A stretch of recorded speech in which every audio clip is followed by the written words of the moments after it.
लोकसेवा आयोग द्वारा प्रकाशित सर्वभारतीय स्तर आईएएस परीक्षा रे मयूरभंज जिला करंजियार प्रज्ञानंदन गिरी 24तम स्थान रे रही अंचलर गारिमा वृद्धि करिसेंती।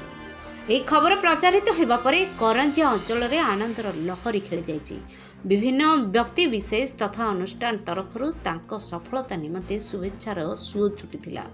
ସୂଚନା ଥାଉ କି ପ୍ରଜ୍ଞାନନ୍ଦନ ହେଉଛନ୍ତି କରଞ୍ଜିଆ ଗୋଲେଇ ଶେଖର କଲୋନୀ ନିବାସୀ ଦିଲ୍ଲୀପ କୁମାର ଗିରି ଓ ମୀରାବାଳା ଗିରିଙ୍କ ବଡ଼ ପୁଅ। ତାଙ୍କ ବାପା ଚମ୍ପୁଆ ଆଇଟିଡିଏ କାର୍ଯ୍ୟାଳୟରେ ସହକାରୀ ନିର୍ବାହୀ ଯନ୍ତ୍ରୀ ଭାବେ ଅବସ୍ଥାପିତ ମାତା ଜଣେ ଗୃହିଣୀ ଅଟନ୍ତି।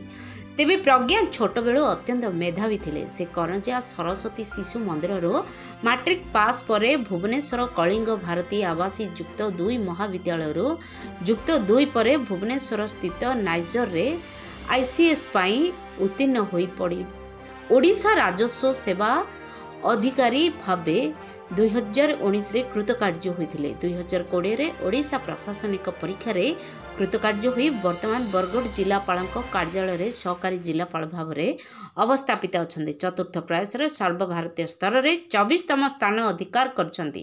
ପ୍ରଜ୍ଞାନନ୍ଦନଙ୍କ ପ୍ରତିକ୍ରିୟା ନେବାରୁ ସେ ତାଙ୍କ ସଫଳତାର ଶ୍ରେୟ ମାତାପିତା ଗୁରୁଜନ ଓ ଶିକ୍ଷକମାନଙ୍କୁ ଦେଇଛନ୍ତି। ରାଇରଙ୍ଗପୁରରୁ ଶ୍ୟାମଳେନ୍ଦୁ ପରିଡ଼ାଙ୍କ ରିପୋର୍ଟ, ଦିଗ୍ଦର୍ଶନ ନ୍ୟୁଜ୍।